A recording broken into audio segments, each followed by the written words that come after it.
们吃过这种笋叶包的粽子吗？今天我要捡一点回去，包个枕头粽。想起我小时候，喜欢在雨中奔跑，想要买张车票，去给他一个拥抱。现在我们把笋叶泡下水，给它泡1个晚上。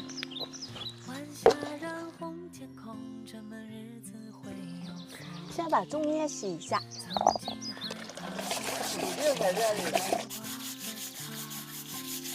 再给它拿去修剪一下，头给它剪一下，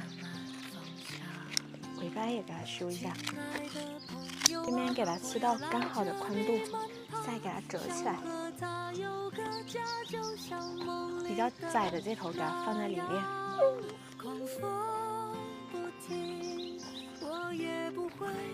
现在把糯米洗一下，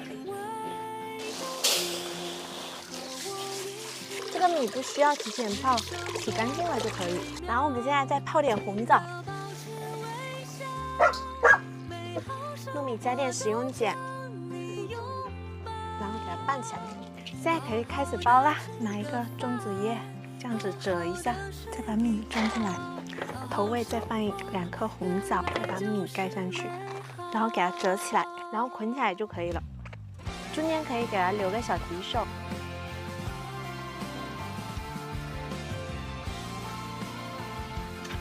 好了，现在拿进去给它煮一下。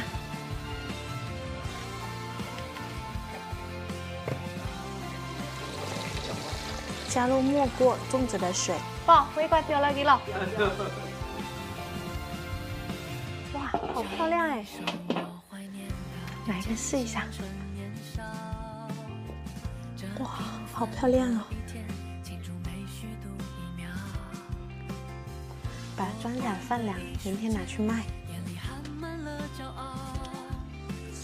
好烫好烫，还好有这个绳子。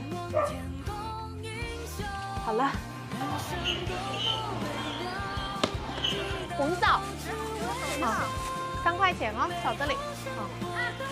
这个就是我自己做呀，大头粒。哦，好，我看呀，39，这粽子很好吃。可以先。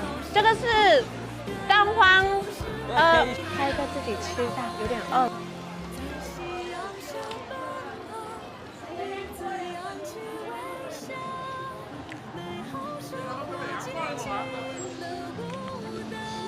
大头粒，是，看刚才看到你。 这个很好吃。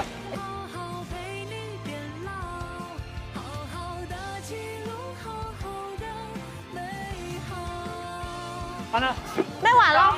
要卖留个美丽，这就是来。哦，好。没就是卖。好，很好卖。